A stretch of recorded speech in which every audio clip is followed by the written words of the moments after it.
Yeah, hi to everyone. This is the new day, and Range Rover starts smells like a gas. So I noticed it when I was driving, and I turned my AC on. I start to smell the gas, and so I believe it's somewhere around this area. Because when car is idling, I can really feel the fuel smell right here. Recently I put the red line fuel injector cleaner, and maybe that caused something. I don't know. We'll go to the service tomorrow. We'll check what is going on. So a new day. Got off from work early today. I'm going to check what's the causing that fuel smell from the left side of the engine. The visual inspection showed there was some area sweating because of the fuel was leaking, and that's somewhere around this area where is the fuel rail connected to the fuel line. Yeah, somewhere right there.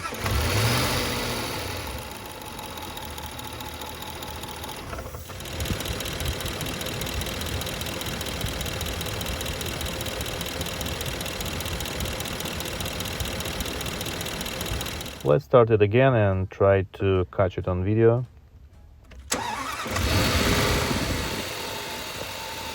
So you can see the small bubbles, that's the fuel escaping the rail. So here you can clearly see from where it's seeping. I also put some bubble leak detector to show it better. And after we confirm that the fuel rail are bad and it's leaking, I start to looking for the replacement part, and I called the local dealer. He gave me like 1750 plus tax, and I need to wait for 2 weeks. I start to call different dealership, different websites. Some websites it was available for $985, about $1,050, but they are not in stock. And only one place where I found it, and it's gonna be available in 5 days. It was the Jaguar dealer, and because the Land Rover and Jaguar, they used the same engine, and they gave me the price 1,385 plus tax for the fuel rail. So I decided, so I'm not gonna do that.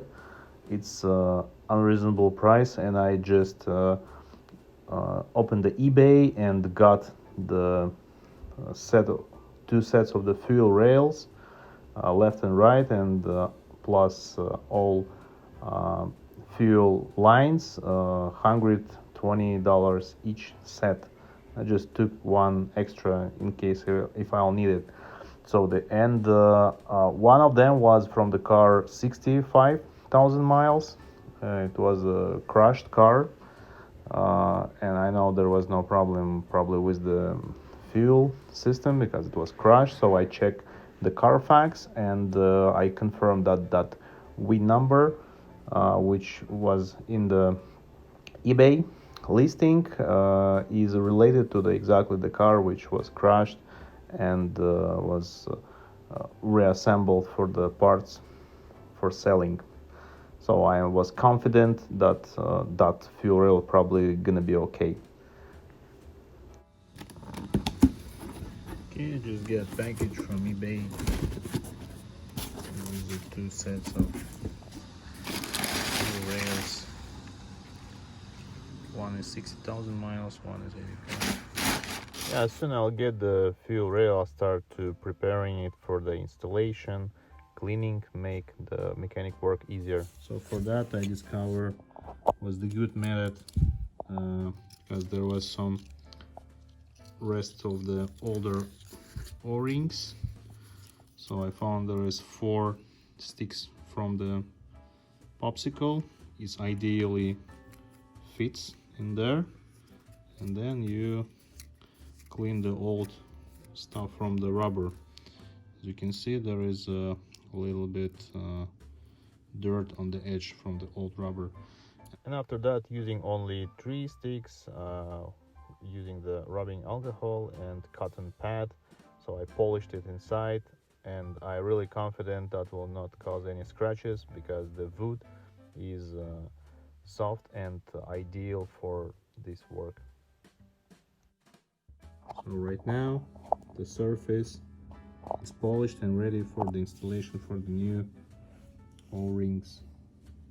So I also in additional ordered fuel injector gasket kit from the FCP Euro. Here is the part number in case if you will search for it, which contains the lower Teflon gasket for the injector and O-ring, because when you remove the O-ring from the fuel rails, it might a little bit peel the edge of the O-ring, and the next time if you install the other fuel rail, the contact might be not good. So basically I will just gonna need only this green O-ring, but I didn't found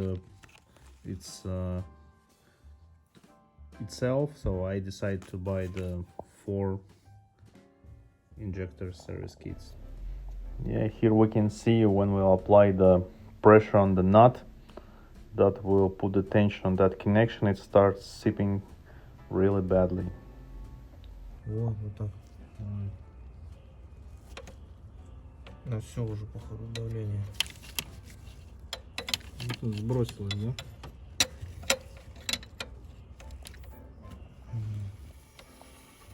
And to proceed the job, so we need to release some pressurized fuel.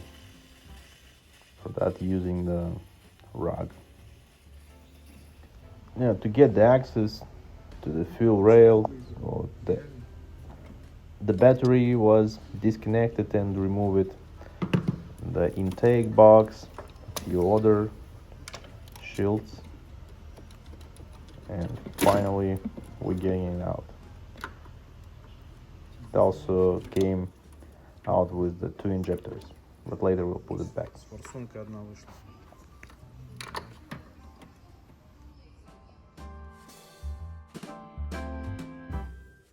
So putting the new O-ring and also replacing the O-rings on the injectors which didn't came out. And here is the old fuel rail in my head, so I see some of the O-ring is stuck. And here is how it looks with the fuel rail installed. Now we just need to put back the coils for 4 cylinders. So, and now everything is almost assembled. So coils, fuel rail. Here I'm just shooting the video for the future to see what's in there. But overall, we connected the battery and started the car, and it started almost immediately without any problems. So here I'm just trying to make some cleanings as long I have the access, always trying to do that. I inspected the battery, and we found it's from 2017 and it's already bubbling a little bit. Here you can see the car is fully assembled, and about 1 hour later the Range Rover is leaving the service area and it's finally ready for some journey. So I can't say how long I waited so I can finally drive the car, because it was sitting on the driveway for about 20 days, and now finally I'm able to drive it and enjoy it. So here it is. So this is the recent story with the car, and if you found this video interesting or helpful, please give it a like.